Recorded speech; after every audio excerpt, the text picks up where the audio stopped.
Donc nous reprenons notre troisième exposé, et là, après avoir vu un petit peu le contexte dans lequel nous nous situons ce matin pour commencer, puis un petit peu quels sont les caractères de la masculinité que nous pouvions trouver, en particulier dans les modèles bibliques de Jésus, de Paul et puis de l'Ancien, et bien maintenant je vous propose que nous regardions l'application que nous pouvons en faire dans des champs de vie différents. Donc nous passerons successivement en revue le couple, la famille, les amis, le travail et l'Église. Alors, je le dis d'ores et déjà pour apaiser les craintes qui pourraient surgir au vu de ce menu, je serai très succinct sur l'Église parce que je ne vais pas m'avancer dans des eaux qui peuvent être parfois tumultueuses suivant les avis des uns et des autres. Voilà. Donc ce n'est pas le principal point de mon message, mais nous regardons quand même un texte qui me semble important dans ce contexte. Alors, bien entendu, tout le monde n'est pas forcément concerné par tous les sujets. C'est vrai que certains ici sont célibataires ou veufs ou séparés, d'autres n'ont pas d'enfants. Après, nous sommes tous, avons tous été des enfants, hein, donc sur la famille, on pourra tous se sentir concernés. Certains sont à la retraite, et donc les questions concernant le travail les intéresseront peut-être moins, mais j'essaierai justement d'élargir le champ suffisamment pour que chacun puisse y trouver son content. Donc, commençons d'abord par deux versets qui me semblent être très importants. Le premier point, c'est le premier propos, une fois que l'Esprit est descendu sur la terre, sur les 120 réunis dans la chambre haute, Actes chapitre 2, eh bien, ils sortent, ils annoncent les gloires de Dieu, et puis Pierre prend la parole et il dit « Maintenant se réalise ce qu'a dit le prophète Joël. Dans les derniers jours, dit Dieu, je déverserai mon esprit sur tout être humain, et vos fils et vos filles prophétiseront. » Alors, rassurez-vous, je ne vais pas parler de la parole des femmes de la prophétie, parce qu'il faut savoir quand même être prudent. Et donc, mais juste ce que je voulais mettre en exergue, c'est que la novation de la nouvelle alliance, l'instauration de l'Église à ce moment précis, s'appuie sur un texte qui justement met les fils et les filles à égalité. On sait que dans l'Ancienne Alliance, l'accès à la sacrificature était réservé aux seuls hommes. Et là, dès ce premier texte, quelle que soit l'ampleur qu'on veuille lui donner, les applications qu'on veuille faire, etc., eh bien, il est question tout de suite de tout être humain et des fils et des filles. C'est pour dire que, comme je le disais à la fin de la première partie ce matin, l'Ancien Testament nous est très utile, mais il a été donné dans un contexte qui n'était pas la pensée fondamentale de Dieu. Ce n'était pas ce qui était au commencement. Et ce n'est pas non plus ce qui est dans cette nouvelle alliance, qui est cette nouvelle humanité contre-culturelle qui va se développer et qui va, en quelque sorte, remplir quel était le plan de Dieu, les différentes étapes de l'Ancien Testament n'étant que préparatoires.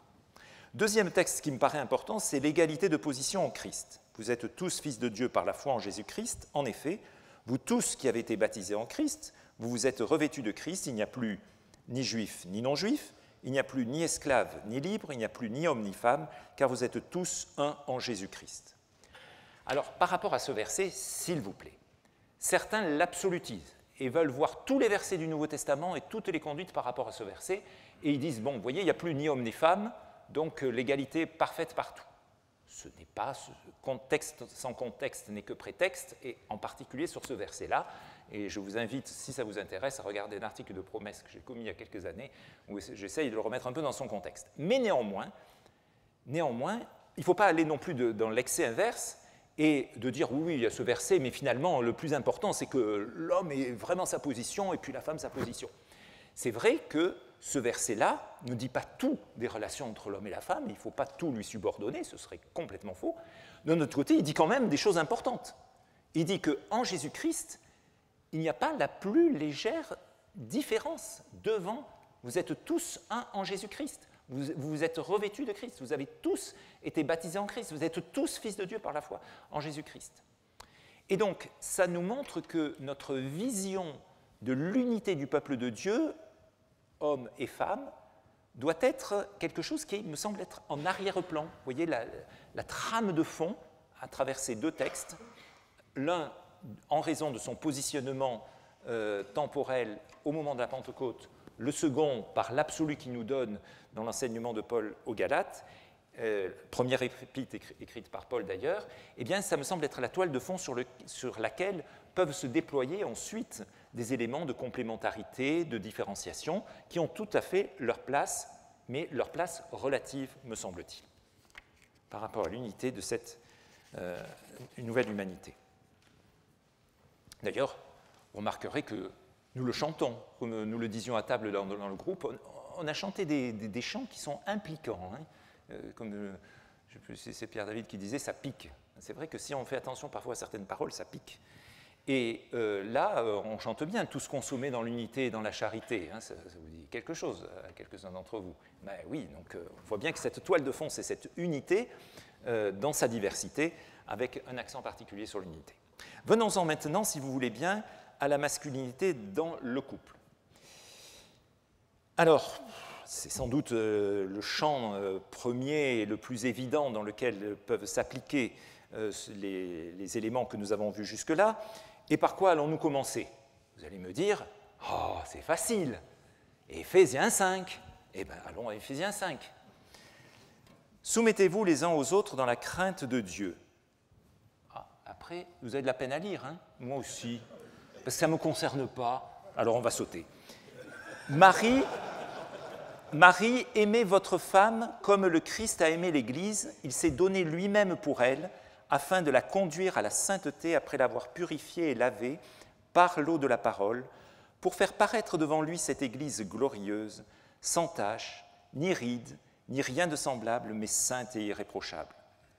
C'est ainsi que les maris doivent aimer leur femme comme leur propre corps. Celui qui aime sa femme s'aime lui-même, en effet. Jamais personne n'a détesté son propre corps. Au contraire, il le nourrit et en prend soin, tout comme le Seigneur le fait pour l'Église, parce que nous sommes les membres de son corps. C'est pourquoi l'homme quittera son père et sa mère, s'attachera à sa femme, et les deux ne feront qu'un. Ce mystère est grand, et je dis cela par rapport à Christ et à l'Église. Du reste, que chacun de vous aime sa femme comme lui-même. Voilà. Le reste, ça ne me concerne pas, ça concerne Anne. Alors, elle n'a pas pu venir à Entre Elles, mais peut-être qu'une autre année, à Entre Elles, il y aura ce chapitre, je ne sais pas, ce n'est pas mon problème. Voilà, mon problème, il est là. Il est dans les versets qui ne sont pas en gris. Et c'est ce qui me concerne. Voilà, et c'est là où je dois progresser, moi. Alors, la lecture est très incomplète. Pourquoi? Parce que j'aurais dû la commencer bien avant. Alors, je ne vais pas vous faire un cours sur l'Épître aux Éphésiens, mais vous savez qu'elle se sépare en deux parties. À partir du chapitre 4, il y a la partie pratique, avec les 16 premiers versets qui font une introduction, puis ensuite, dans les versets, chapitre 4, verset 17, jusqu'au chapitre 5, verset 22, on a 5 fois le verbe marcher, ne pas marcher comme avant, marcher dans l'amour, marcher dans la lumière, marcher dans la sagesse, etc. Et surtout qu'il y a des versets qui, dans ces passages-là, des versets qui pourraient directement, mais vraiment très directement, s'appliquer à ce qu'on vit dans le couple. Allez, je vous en donne un. Éphésiens 4, donc un peu avant. Éphésiens 4, verset 26. Si vous vous mettez en colère, ne péchez pas, que le soleil ne se couche pas sur votre colère et ne laissez aucune place au diable. Pour ceux qui sont mariés ici, combien de fois, depuis que vous vous êtes mariés, vous vous êtes couchés, l'un tourné vers une table de nuit, l'autre vers l'autre table de nuit, pas content, pas réconcilié? Ben voilà. En tout cas, moi, ça me parle. Voilà.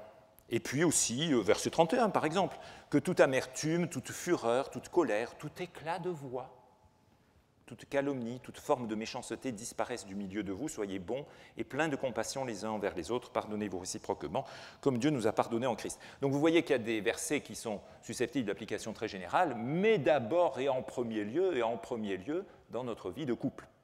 Voilà. En particulier, je vois un terme qui me semble très important, aucune violence, que ce soit cette violence par parole, par geste, elle n'est jamais justifiée. et encore moins dans le couple. Encore moins dans le couple. Se pourrait-il, et je sais que ça existe, si vous voulez, mes amis, j'étais en train de préparer cette planche-là et est arrivé un email d'un couple pastoral que nous connaissons, qui envoie régulièrement une lettre de nouvelles, et qui envoie une lettre de nouvelles en disant comment ils ont passé Noël. Eh bien, le jour de Noël, ils ont été obligés de recueillir un petit bébé parce que d'un couple chrétien, la maman venait de se faire tabasser par son mari, donc elle était aux urgences, et lui, il était au commissariat. Et il fallait que quelqu'un s'occupe du petit bébé. Voilà comment ils ont passé leur soirée de Noël. Et je me suis dit, mais un couple chrétien engagé dans l'Église, hein, c'est pas... Hein, ça les a surpris. Ils ne s'attendaient pas à ce qu'eux, ils en arrivent là. Donc, vous voyez, ce n'est pas théorique. Le jour où j'ai fait cette planche, vous voyez parfois des coïncidences qui sont frappantes. Alors ici, j'ai changé un peu les couleurs. C'est-à-dire qu'ici, j'ai mis en bleu ce qui nous concerne directement et en rouge ce qui concerne l'exemple de Jésus et de l'Église. Et comme vous aurez remarqué dans la planche précédente, eh bien, la planche précédente, il y avait beaucoup plus de bleu que de gris. Donc il y a beaucoup plus de versets dans ce texte pour les hommes que pour les femmes. Oh, je pense que ce n'est pas forcément ce qui vient à la tête de tout le monde, hein. Et là, dans cette planche, il y a beaucoup plus de textes, de versets qui concernent finalement le Seigneur, un petit peu plus, pas beaucoup plus, un petit peu plus qui concerne le Seigneur que ce qui concerne nous-mêmes. Et pourquoi? Parce que l'exemple que nous devons avoir, c'est l'exemple de Jésus-Christ. Alors, ce texte commence ici par « Soumettez-vous les uns aux autres dans la crainte de Dieu ». Et alors, on fait souvent remarquer, à juste titre, que dans le verset 22, le verbe « se soumettre » n'est pas repris. Donc, si je reprends ici, voilà, femme, ici, vous voyez, la seconde 21 est très bien faite, et c'est entre crochets, parce que ce n'est pas repris. Alors, il y a beaucoup de débats pour savoir, oui, mais attends, c'est pas repris, mais en fait, ça veut dire quand même qu'on se soumet. Oui, mais c'est quand même gouverné, le verset 22 est quand même gouverné par le verset 21, ou sinon, on ne connaît pas la grammaire. Et donc, il y a avant, et je dirais au-dessus de la soumission qui est requise de l'épouse, qui n'est pas notre sujet de cet après-midi, donc j'en parle pas, mais il y a quand même d'abord ce qui nous concerne, ce qui me concerne moi, soumettez-vous les uns aux autres dans la crainte de Dieu. Et il n'est pas dit « soumettez-vous les uns aux autres dans la crainte de Dieu », sauf bien entendu à votre épouse. Ben non, ça peut m'arriver, et ça m'arrive, et heureusement que ça m'arrive, de me soumettre à la pensée de Anne, parce qu'elle est bien meilleure que la mienne. Et je n'estime pas déchoir en tant qu'homme, ce faisant. D'accord? Alors, ce que fait ce texte-là, de façon incroyable, avec l'exemple qu'il nous donne de Jésus-Christ, c'est qu'il sape notre égoïsme masculin. Il sape notre égoïsme masculin, tout en le reconnaissant. Personne n'a jamais détesté son propre corps, au contraire, il le nourrit, il en prend soin. Ma vieille peau, j'y tiens. Voilà. Et donc, quel est le but du mariage qui nous est proposé dans ce texte? C'est l'unité et la promotion et la valorisation de l'autre. Voilà. La promotion et la valorisation de ma femme. Et c'est à cela que devrait servir le mariage. Martin Lloyd-Jones, qui était un commentateur anglais du XXe siècle, a écrit « Le mari ne doit plus penser de façon individuelle ». Pour préparer ce sujet, je me suis dit, bon, c'est très bien, tu as tes propres idées, mais il faut quand même en parler un peu à 2 ou 3 amis de confiance. Et je déjeunais avec un ami la semaine dernière, et je lui ai dit, ben voilà, je vais en Suisse, et je suis le sujet de la masculinité. Qu'est-ce que tu pourrais me dire dessus? Et donc, il m'a raconté une petite anecdote. Au début de leur mariage, il avait eu une proposition de poste qui l'a mené à changer de région. Et bon, il avait accepté ça. Et puis, sa femme, qu'est-ce qu'elle a fait? Elle a suivi. Oui, elle a suivi. Et bon, elle a pu retrouver du travail dans la région d'accueil, mais il m'a dit, maintenant, je ne ferai plus comme ça. Je ne ferai plus comme ça. Je prendrai beaucoup plus de temps pour en discuter, pour qu'on soit d'accord, etc. Et alors, j'aimerais vous lire aussi un petit commentaire que j'ai repris d'un commentaire de John Stott. John Stott, c'est un de mes auteurs préférés. Il écrivait ça en 1979, bien avant MeToo, bien avant que la troisième vague féministe soit là. Et qu'est-ce qu'il nous disait, John Stott? Le mari a le pouvoir de prendre soin et non d'écraser. Le mari a le pouvoir de servir et non de dominer. Le mari a le pouvoir de faciliter l'épanouissement de la personnalité et non d'anéantir ou d'étouffer. Le mari chrétien ne doit pas anéantir la personnalité de sa femme. Au contraire, il doit s'efforcer de l'aider à aller vers la perfection d'une personnalité pleinement épanouie qui sera la destinée ultime de tous ceux que le Christ aura rachetés. Fin de citation. Et c'est vrai que, vous savez, il y a beaucoup de femmes, et là il y a une inégalité homme-femme qui est très importante, le syndrome de l'imposteur. Je ne suis pas bien à ma place. Pourquoi je suis là?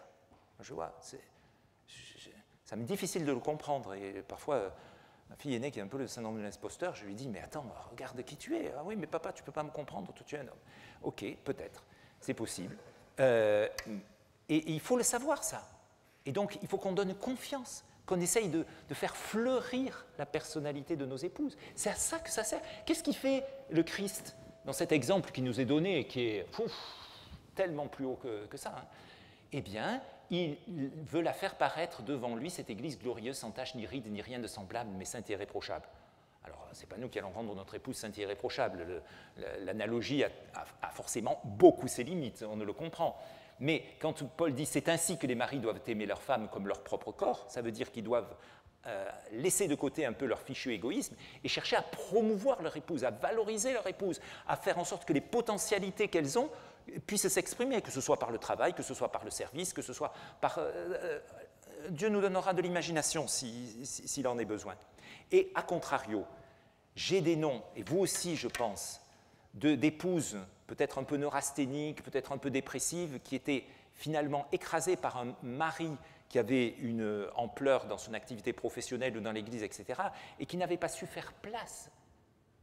Ce que nous avons chanté dans le Cantique 107. Écoutez l'autre pour lui laisser de la place. C'est cela que nous devons faire dans le couple. Deuxième verset, cette fois-ci, ce ne sont pas les recommandations de Paul, mais de Pierre. Et je vous les ai mises dans deux traductions parce que le verset est délicat.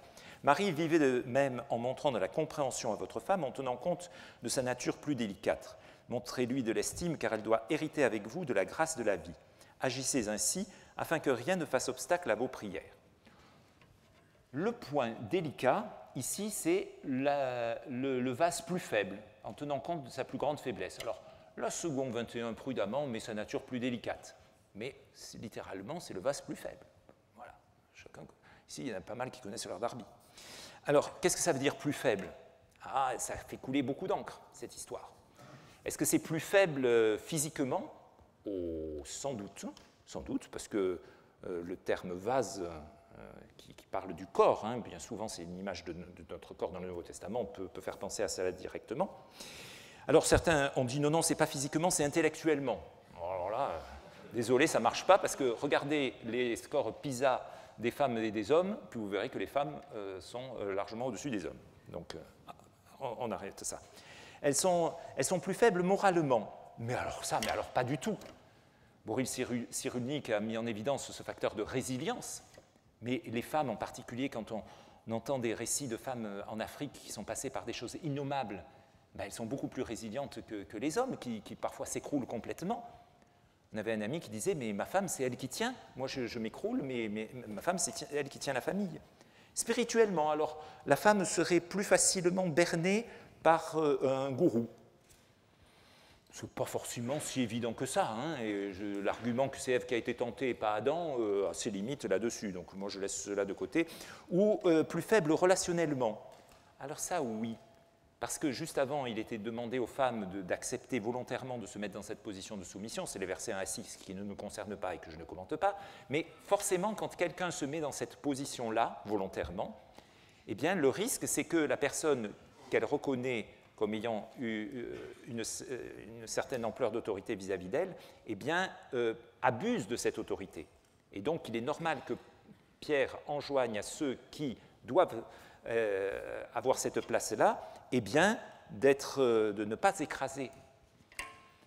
Vous savez, nous, marie-chrétiens, nous pouvons souvent tomber sous le coup des accusations d'Ézéchiel 34, quand Dieu dit aux brebis grasses et fortes, vous ne vous êtes pas occupés de la faible, de la blessée, de la malade, etc. Mais vous les avez heurtés à grands coups de corps. Est-ce que nous, Marie, on n'est pas parfois cette brebis grasse et forte qui ne tient pas compte de la délicatesse qu'on appellera, et ça m'arrive parfois hélas, susceptibilité, de ces aspects-là, de la courbe des hormones, que sais-je, de plein d'éléments. Souvenez-vous de la brebis grasse et forte.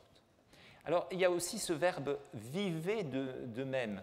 Et alors, certains commentateurs, en particulier Scott McKnight, nous dit que c'est un terme qui était utilisé pour les relations sexuelles. Et ça me permet de faire le pont avec la planche d'après. Et je pense qu'en particulier, eh bien, nous devons tenir compte, dans nos relations intimes, de compréhension vis-à-vis de notre femme en tenant compte de son vase plus faible par rapport à cela. Et je voudrais que nous réfléchissions chacun sur ce sujet. Alors venons-en maintenant au texte d'après. Ouais, décidément, j'ai pas de chance avec les pointeurs. Voilà. Non ? Oui, ce sont les instructions de Paul par rapport au couple. Nous venons dans 1 Corinthiens 7. Au sujet de ce que vous m'avez écrit, il est bon pour l'homme de ne pas prendre de femme. Toutefois, pour éviter toute immoralité sexuelle, que chaque homme et chaque femme ait sa femme et que chaque femme ait son mari. Que le mari rende à sa femme l'affection qu'il lui doit et que la femme agisse de même envers son mari. Ce n'est pas la femme qui est maîtresse de son corps, mais son mari. De même, ce n'est pas le mari qui est maître de son corps, mais sa femme. Ne vous privez pas l'un de l'autre, si ce n'est d'un commun accord, pour un temps, afin de vous consacrer à la prière, puis retournez ensemble, de peur que Satan ne vous tente à cause de votre manque de maîtrise. Alors là, ici, j'ai changé les couleurs. Alors, j'ai mis la citation que Paul fait de la lettre des Corinthiens. Je pense que les commentateurs aujourd'hui, dans leur grande majorité, pensent que cette phrase-là, c'est une citation que Paul prend de la lettre que les Corinthiens lui avaient envoyée. Et c'est pour cela qu'il répond au sujet de ce que vous m'avez écrit. Et le toutefois adversatif montre bien qu'il prend le contre-pied de ce que les Corinthiens, au moins une certaine frange des Corinthiens qui étaient peut-être tentés par l'ascétisme, lui avaient écrit.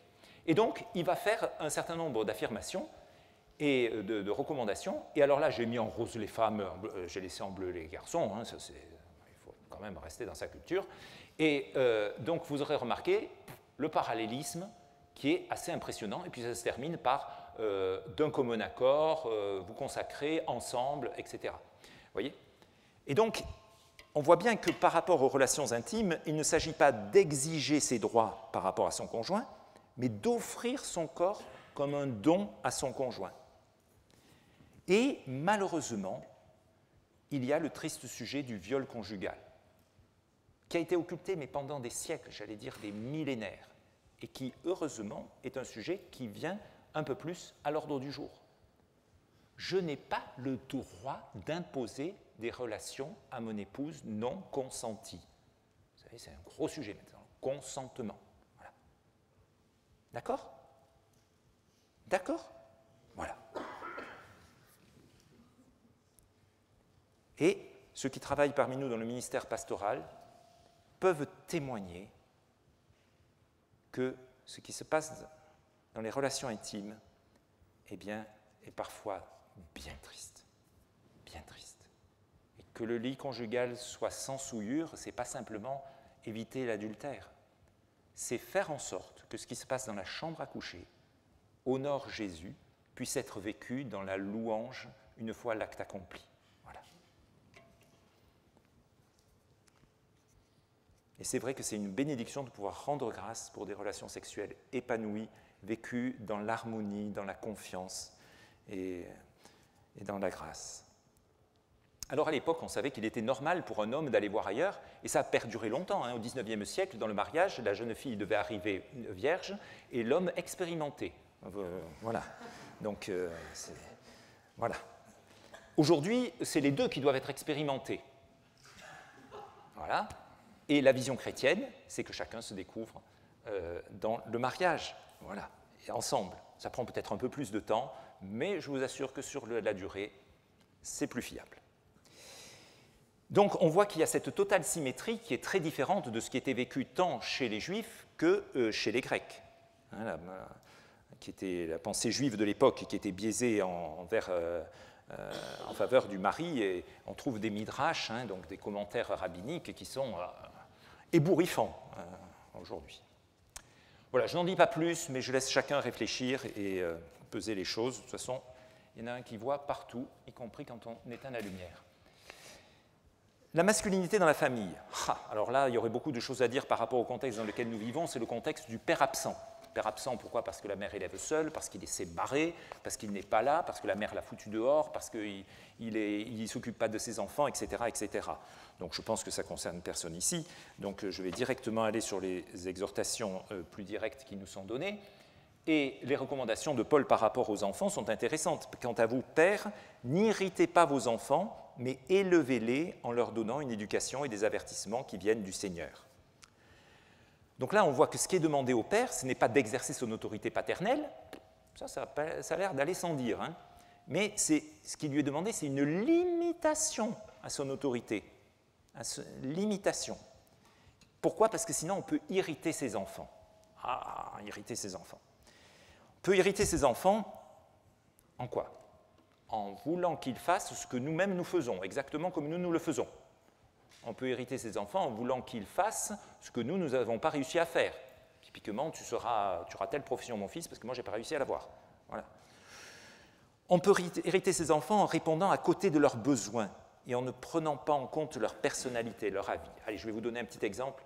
Moi, j'estime être un bon père quand, par exemple, je vais chercher ma fille au train, je prends la voiture, je fais tout en sorte pour être là, et puis elle arrive et je lui arrache la valise des mains. Et ça l'irrite. Ça l'irrite. Pourquoi ça l'irrite? Parce qu'elle aimerait que d'abord je lui fasse un bisou, que je l'accueille, etc., que je lui demande si elle veut bien que je prenne sa valise plutôt que de la lui arracher des mains. Et moi, je pense être un bon père, ce faisant. Ben, bien sûr, c'est normal que ce soit les hommes qui portent les valises des femmes. Ben, ce n'est pas ce qui est attendu. Je suis à côté de la plaque. Et puis du coup, quand on s'est retrouvé, ça arrivé plusieurs fois, hélas, parce que je suis long à prendre les leçons, moi, eh bien, ça commence à mal partir, alors que normalement, ça devrait être très heureux, on se retrouve. Voilà. Vous voyez, bon, vous en aurez sans doute plein d'autres exemples, hein, de comment irriter vos enfants, et même vous avez vu que Paul en Colossiens va un cran plus loin, n'exaspérez pas vos enfants de peur qu'ils ne se découragent. Donc, en tant que père, nous sommes là pour favoriser l'épanouissement des dons et de la personnalité de nos enfants. Alors cet épanouissement ne va pas sans une éducation, et alors c'est très intéressant, mais le élever, c'est nourrir, c'est le même verbe que nourrir que nous avons trouvé au chapitre 5 et au verset 29. Et les avertissements incluent une partie, bien entendu, de discipline, mais une discipline qui est faite selon l'état d'esprit que nous avons vu dans la partie 2. Dans la douceur et la débonnaire du Christ, comme Paul faisait vis-à-vis des Corinthiens, en 2 Corinthiens 10, verset 1. Et puis du Seigneur, les avertissements du Seigneur, ce n'est pas selon mes propres marottes de père obstiné, d'accord? Parce qu'il faut que je puisse justifier que ça vient de lui, et que ce n'est vraiment pas parce que c'est mon idée que j'aimerais bien qu'il ou elle fasse ce que je lui ai dit comme je lui ai dit de le faire. C'est pas ça. C'est pas ça qui est requis.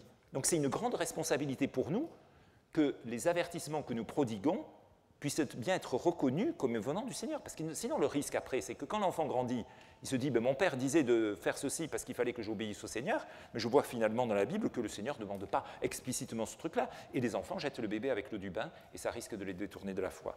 Ce n'est pas du tout ce que nous voudrions, n'est-ce pas? Alors aussi un point important, quelques versets avant, Colossiens 3, verset 13, il est question de pardonner. Et qui dit pardonner dit demander pardon. Et comme parent, comme père, demander pardon à ses enfants quand on a mal fait, c'est libérateur pour la relation, c'est libérateur pour l'enfant, c'est libérateur pour le parent. Et s'il vous souvient que quand votre fils avait 15 ans, eh bien, il y a eu quelque chose, et maintenant vous dites « Ah non, j'aurais vraiment pas dû agir ainsi, j'aurais vraiment pas dû lui dire ça. » Allez le voir. Peut-être a-t-il oublié, mais la démarche déjà le touchera. Peut-être n'a-t-il pas oublié, et ça pourra aider beaucoup à la relation. Un dernier point rapide pour la famille. Alors là, c'est des proverbes qui sont parfois un petit peu oubliés par rapport aux parents. Cette fois-ci, on est dans la relation plus verticale. Et ça concerne sans doute aussi un certain nombre ici, qui ont encore leurs parents. Écoute ton père, lui qui t'a donné naissance, ne méprise pas ta mère quand elle est devenue vieille. Il existe une génération qui maudit son père et qui ne bénit pas sa mère. L'œil qui se moque d'un père et qui méprise l'obéissance envers une mère, les corbeaux de la rivière le crèveront et les petits de l'aigle le mangeront. Bon, alors, nous savons qu'adultes, notre responsabilité, c'est d'honorer nos parents jusqu'à leur terme. Ce n'est pas l'obéissance n'est pas de la même nature puisque nous avons notre autonomie et notre responsabilité pleine et entière d'adultes devant Dieu. Mais néanmoins, je vous invite à méditer ça, ne méprise pas ta mère quand elle sera devenue vieille, quand toi tu seras devenu un peu plus vieux, parce que parfois nous revisitons l'éducation que nous avons eue, ce que nous avons reçu d'un œil forcément beaucoup plus critique, et ça peut arriver jusqu'à peut-être un peu de mépris, alors que ils ont fait comme nous faisons avec nos propres enfants, comme ils ont pu, plus ou moins bien certainement, mais il y a une bénédiction particulière en tout cas à maintenir ce lien avec nos ascendants. La masculinité dans l'amitié. Alors là, une petite statistique pour commencer. 40% des 18-24 ans se disent être solitaires. 40% des 18-24. Vous savez, ceux qui ont plein d'amis sur Facebook, enfin non, Facebook c'est les vieux, je ne sais plus, Insta, voilà. 20% des hommes entre 25 et 49 ans n'ont aucun ami proche. Aucun ami proche. Alors, quelles sont les raisons? Il y a des études qui ont été faites là-dessus. Pas le temps, je suis fatigué, je manque de bande passante. Mais la raison la plus profonde et la plus honnête, je trouve, c'est l'orgueil. Pourquoi? Parce que, entre hommes, beaucoup trop souvent, nous n'abordons que des sujets superficiels. Ou alors c'est des blagues, on se vanne un peu, voilà, etc. Mais on a beaucoup, beaucoup de peine à parler de notre solitude. On n'en parle pas. De nos problèmes émotionnels, on est très timide, trop pudique sur ce sujet-là, et on fait preuve un peu de compétition compulsive, c'est-à-dire il ne faut pas perdre notre statut vis-à-vis de l'autre, parce que qu'est-ce qu'il va penser si je me livre trop? Voilà. Il faut maintenir son statut quand même, encore un tout. Et ça fait partie de cette crise de la masculinité de façon très forte. Alors on définit l'amitié avec, sur une échelle de 4, il y aurait sans doute d'autres, simple connaissance, amis occasionnels, amis proches et amis intimes. La question c'est, est-ce qu'on a vraiment des amis intimes, quelqu'un à qui on peut dire un combat très personnel qu'on a, etc. Alors heureusement, nous avons des textes pour nous aider, en particulier dans le livre des Proverbes. Les blessures d'un ami prouvent sa fidélité, tandis que les baisers d'un ennemi sont trompeurs. Le véritable ami intime, ce sera lui qui pourra vous dire des choses que vous n'avez pas du tout envie d'entendre. Mais parce qu'il vous aime, parce que c'est un fidèle ami, il vous les dira. Il ne va pas hésiter. Et ça coûte un peu. Ça coûte un peu. Il y a quelque temps, un de mes amis, on était ensemble à une soirée, et puis une fois, 2 fois, 3 fois, la façon dont il a coupé la parole à sa femme, ça m'a vraiment mis mal à l'aise. Je me suis dit, qu'est-ce que je fais? C'est un problème de couple, après tout, basta. Non, j'ai préféré aller le voir. Ce n'était pas évident, mais il m'a remercié. Voilà, il m'a dit, oui, je sais, c'est un truc sur lequel il faut que je travaille, merci de m'en avoir parlé. Voilà. Donc l'amitié chrétienne, elle est heureuse. L'huile et les parfums réjouissent le cœur, et la douceur d'un ami vaut mieux que nos propres conseils. Ah oui, parfois, ça donne à son sens, on s'illusionne sur ses propres idées. Celui qui a beaucoup de compagnons les a pour son malheur, mais il y a des amis plus attachés que des frères. Pas besoin forcément d'avoir 36 000 amis intimes, mais quelques-uns sont importants. Tout comme le fer aiguise le fer, l'homme s'aiguise au contact de son prochain. Alors l'amitié chrétienne, elle a un plus. Pourquoi? Parce qu'elle permet de vivre sans être dans cette compétition. Pourquoi? Parce que vous et moi, on est tous au bénéfice de la même grâce de Dieu. La même grâce de Dieu, elle est répandue exactement sur chacun de nous.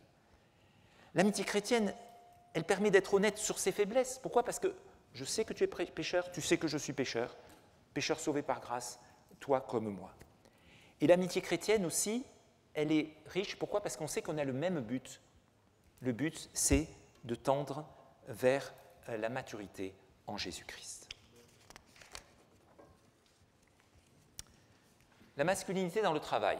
Alors là, j'ai eu un peu de peine à trouver des textes, mais ce qui m'a frappé, alors là je vous le propose, hein, c'est que le travail, vous me direz, mais ça c'est pas du travail, c'est du service chrétien, mais je pense que ça on peut le transposer. Eh bien, il y a l'exemple de Paul avec ses collaborateurs, collaboratrices.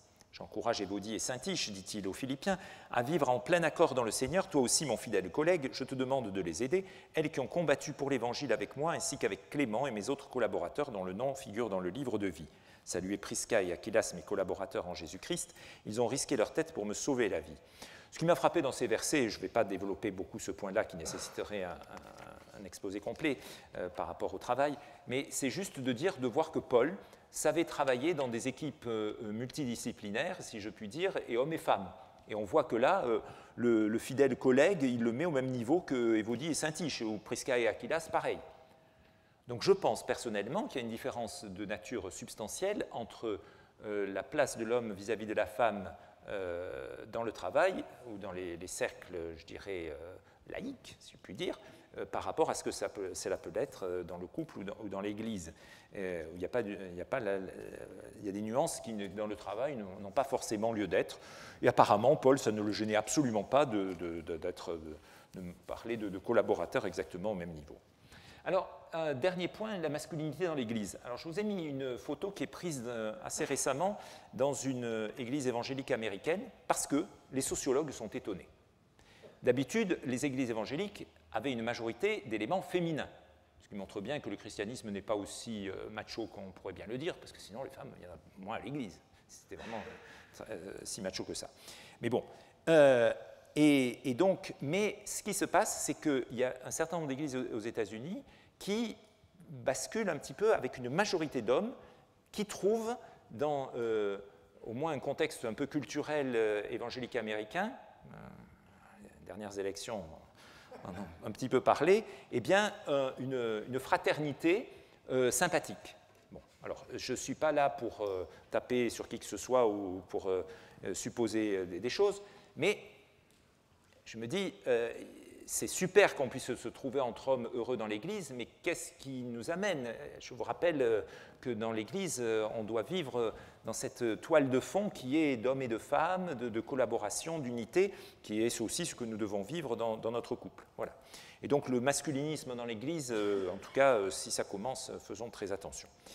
Mais la masculinité dans l'Église, elle peut se vivre à partir de ce texte générique un petit peu oublié, que Paul adresse à Timothée au début du chapitre 5 quand il dit « Ne reprends pas le vieillard avec dureté, mais encourage-le comme un père, encourage les jeunes gens comme des frères, les femmes âgées comme des mères, celles qui sont jeunes comme des sœurs en toute pureté, honore les veuves qui sont vraiment veuves. » On voit qu'ici, dans l'Église, Paul invite à Timothée à traiter chacun de manière appropriée. Et par exemple, les femmes âgées comme des mères, eh bien, des égards qu'on doit à une mère, des égards qu'on doit aux des sœurs, etc. Alors je sais qu'aujourd'hui, ouvrir la porte à une femme, c'est parfois critiqué, mais il me semble qu'il reste quand même un comportement qui, quand il est bien vécu et accepté, est tout à fait à sa place. Et je voudrais insister sur le fait que dans 1 Timothée, on voit cet accent très fort qui est mis sur la cohérence entre les paroles et les actions. Et je voudrais insister sur un petit point qui est peut-être mineur, mais qui est qu'il me semble très important que nous fassions attention à nos paroles et en particulier à nos blagues, qui peuvent parfois heurter les femmes âgées comme nos mères et nos sœurs, les jeunes femmes comme nos sœurs. Faisons attention là-dessus. Alors, nous arrivons à la fin de mes 3 exposés, et sans m'être concerté avec Lucky, j'avais mis cette planche-là, parce qu'il me semble que finalement, ça peut être la conclusion adaptée que nous pouvons donner à nos échanges aujourd'hui, te ressembler Jésus. Alors si ce soir vous rentrez, tu as été à Pourreux, qu'est-ce que vous avez dit à Pourreux? Oh, ben on nous a dit qu'il fallait que je ressemble à Jésus. Ah bon, toute cette journée pour ça? Oui, effectivement, ça paraît un peu téléphoné, sauf que Sauf que, on a vu que c'était quand même le modèle qui nous était présenté, et pas simplement au travers des caractères de Matthieu 11, Matthieu 23, Luc 22, Jean 13, mais aussi Paul en Éphésiens 5, donc dans nos relations de couple, dans nos relations parents-enfants. Quand j'étais petit, que je lisais la Bible, je voyais que Jésus disait à ses disciples « enfants ». Je disais « mais pourquoi il les appelle enfants ?» Ça me semblait bizarre, parce que ce n'étaient pas ses enfants. Pourquoi ? Vous savez, quand on est à 7 ou 8 ans, qu'on lit la Bible, parfois on est comme ça un petit peu au ras des pâquerettes. Mais on voit qu'il y a cette relation aussi. Et donc là aussi, l'attitude de Jésus avec ses disciples peut aussi être, je ne l'ai pas exploré, peut être une source pour nous de méditation de nos attitudes par rapport à nos enfants, et aussi par rapport à nos amitiés, etc. Donc en fait, notre but à chacun, qu'est-ce qui fera que nous serons un homme pleinement homme ? C'est en ressemblant à celui qui a été salué un jour, à cette parole allant bien au-delà de ce que pouvait comprendre celui qui l'a prononcé, ecce homo, voici l'homme avec un H majuscule. Et c'est lui qui est et qui restera toujours le modèle insurpassable, mais néanmoins vers lequel nous devons tendre de notre humanité accomplie. Je vous remercie.